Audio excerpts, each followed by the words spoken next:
సురేఖ గారు నువ్వెందుకు లేస్తున్నా? నిన్నేం గెలుస్తలేను. ఏంటి బెదిరిస్తున్నా ఏంటి? ఇంటెలిజెన్స్ వైఫల్యం లోపం ఉంది కాబట్టి ఇలాంటి సంఘటనలు జరిగినాయి. ఇక ముందు కూడా ఇట్లాంటివి జరగకుండా టూరిస్ట్ ప్రాంతాలే కానివ్వండి, ఇంకా ఇతర ప్రాంతాలు మనం రాష్ట్ర ప్రభుత్వం కూడా అలర్ట్ సెంట్రల్ మాట్లాడే మొత్తం ఓవరాల్ గా అరే మాట్లాడేది కూడా పూర్తిగా మధు గారు నరసింహారెడ్డి గారు మధు గారు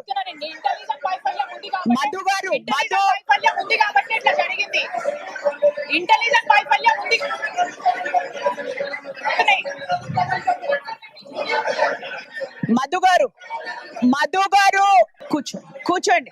ఇది మనం సంతాపం ఓకే సరే కూర్చోండి, నేను చెప్తాను. మీరు కూర్చోండి. ఎస్ అబ్ బయట చేయ నో యూ సిట్ డౌన్. మీరు కూర్చోండి. అందరు మాట్లాడినప్పుడు మీరు కూడా జరిగిన లోపల మళ్ళీ జరగకుండా ఉండాలి.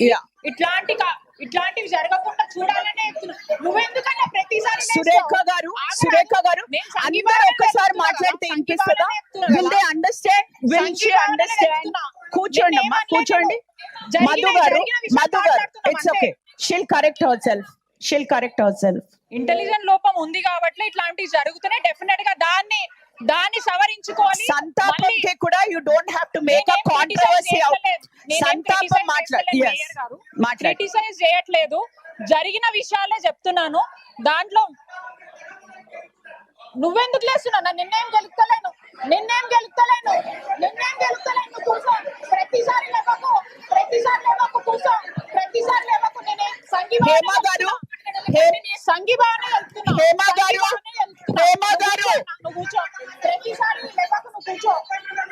గారు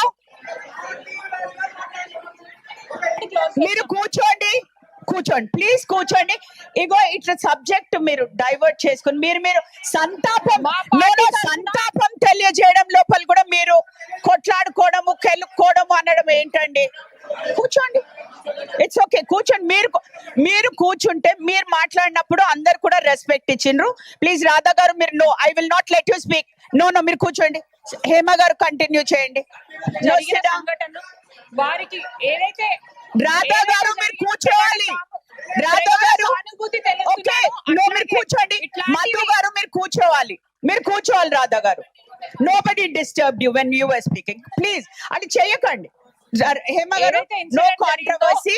ఇది సంతాపము అందరికి తెలియజేస్తున్నాం కాబట్టి please try to be where you have to. జరిగిన ఇన్సిడెంట్ కి వారికి చెప్పాను కదా. అండ్ రీసెంట్ గా జరిగిన ఫైర్ యాక్సిడెంట్ లో కూడా చనిపోయిన వ్యక్తులు ఎవరైతే ఉన్నారో వారికి కూడా మా పార్టీ తరఫున ప్రగాఢ సానుభూతి తెలుపుతూ మరి ఫర్దర్ గా ఇట్లాంటి ఇన్సిడెంట్స్ కాకుండా చూసుకోవాలి. మనం అందరం అప్రమత్తంగా ఉండాలి. రాష్ట్రాలే కానివ్వండి, దేశ భద్రత మనందరి బాధ్యత కాబట్టి మనం కూడా అప్రమత్తంగా ఉండి ఇట్లాంటివి కాకుండా చూడాలని చెప్పేసి నేను కూడా కోరుకుంటున్నాను. సో నేను ఇక్కడ ఎవరిని విమర్శిస్తలేనండి, డిస్కస్ చేసిన విషయాలే మాట్లాడుతున్నాను. దానికి మధ్యలో మాట్లాడడం కరెక్ట్. Thank you. ఒక్కరే అండి, ఒకటే పార్టీ. No we cannot give. No, sorry. We will not discuss about that. That is not anything. Sit down. I said sit down. No, what is that? అదేంటండి? ఒక్క నిమిషం నన్ను మాట్లాడిస్తారా? ఒక సెకండ్ మాట్లాడిస్తారా? ఎస్, బాబా వస్తాడు. This is the house. Let me talk please. అందరు కూర్చోండి. మీరు కూర్చోండి. You don't have to. మీరు వాయిస్ రేజ్ చేయకండి. Don't raise your voice on the chair. Sit down. నేను ఒకటి చెప్తున్నాను. ఈ రోజు yes, very sad incident happened. ఏంటి బెదిరిస్తున్నావు ఏంటి? Sit down. Ex officio member, ఒక సీనియర్ మెంబర్ వెంకటేష్ ఒక సీనియర్ మెంబర్ ఇక్కడ నుంచి మాట్లాడుతున్నారు. ఆయన లాయర్ కూడా. Let him speak. మీ సభ్యులందరూ ఎట్లా కూర్చున్నారు కామ్ గా? నో కూర్చో అన్న, చెప్పండి. మీరు మాట్లాడండి. సో టిఆర్ఎస్ కార్పొరేటర్లు చేసినటువంటి కన్సర్న్, ఒక కార్పొరేటర్ గారి వల్ల ఒక నిండు ప్రాణం బలైంది అనేటువంటి ఆరోపణ ఏదైతే వచ్చిందో, ఆ ఆరోపణ మీద రాష్ట్ర ప్రభుత్వం పోలీస్ యంత్రాంగం ఒక ఎఫ్ఐఆర్ నమోదు చేసింది. కార్పొరేటర్లు ఎప్పుడు అభ్యంతరం తెలియజేయాలంటే, ఒకవేళ ఎఫ్ఐఆర్ నమోదు చేయకపోతే అధికారంలో ఉన్నటువంటి ప్రభుత్వం ఆ కార్పొరేటర్ ని కాపాడేటువంటి ప్రయత్నం చేస్తే మనం జెన్యున్ గా ఆ కార్పొరేటర్ మీద చర్య తీసుకోవాలని డిమాండ్ చేయడంలో irrespective of the parties I support them. But ఆ జరిగిన సంఘటనలో నేను కూడా దినపత్రికలలో చదివిన సమాచారం మేరకు వారి మీద ఎఫ్ఐఆర్ నమోదైనట్టు, ఇన్వెస్టిగేషన్ జరుగుతున్నట్టు దినపత్రికలలో చూడడం జరిగింది. సో ఇక్కడ ఉన్న వారొక్కరి మీదనే కాదు, నా మీద, చాలా మంది మీద, తెలంగాణ ఉద్యమంతో మొదలుకుంటే అనేక రకాలైనటువంటి ఆరోపణలతోటి అనేక మంది గౌరవ శాసనసభ్యులు, శాసన మండలి సభ్యులు, ఎంపీలు అందరి మీద ఎఫ్ఐఆర్లు నమోదై ఉంటాయి. దాని అర్థము ఎఫ్ఐఆర్ నమోదు భారత రాజ్యాంగం, డాక్టర్ బిఆర్ అంబేద్కర్ గారు రాసిన రాజ్యాంగం ఎఫ్ఐఆర్ నమోదు చేయగానే ఉయ్యాలని చెప్పలేదు. అట్లా ఉయ్యాలనంటే తెలంగాణ ఉద్యమంలో మమ్మల్ని అందరినీ చాలా సార్లు ఉయ్యాల్సి ఉండే. అప్పుడు ఉన్నటువంటి ప్రభుత్వం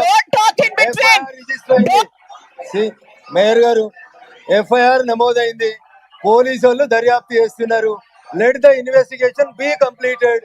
అది నేను మీ తరఫున మాట్లాడినా, వారి తరఫున మాట్లాడినా, ఎవరి తరఫున మాట్లాడినా, బీయింగ్ అన్ అడ్వకేట్ ఎఫ్ఐఆర్ అయిన తర్వాత పోలీసు వాళ్ళు వాళ్ళ పని వాళ్ళు చేస్తారు.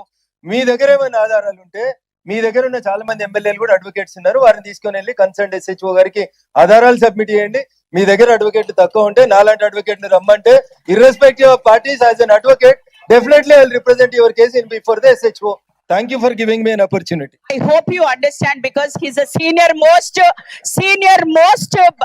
ఒక అడ్వకేట్ కాదు, ఒక ex officio member.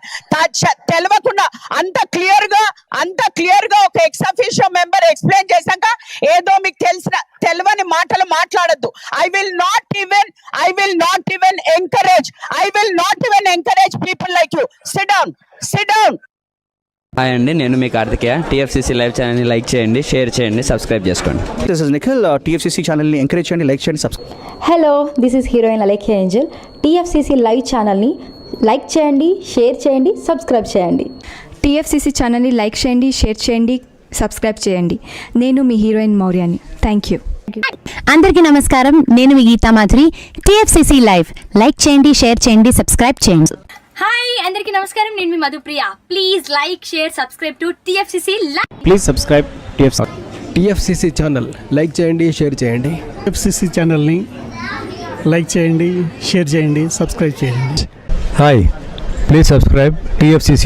Hello, this is your all Sipligunj. Please do subscribe TFCC live channel. Thank you so much. Please do subscribe to TFCC live channel and like, share and subscribe చేయండి. Hi, నేను మీ Vijay Shankar. TFCC channel do subscribe, like చేయండి, share చేయండి. Thank you. నమస్తే, నేను మీ Karthika. TFCC ఛానల్ని share చేయండి, like చేయండి, సబ్స్క్రైబ్ చేయండి. అందరికీ నమస్కారం, I'm your favourite actress Ankita Maharana. Like చేయండి, షేర్ చేయండి, సబ్స్క్రైబ్ చేయండి. TFCC live. Love you all.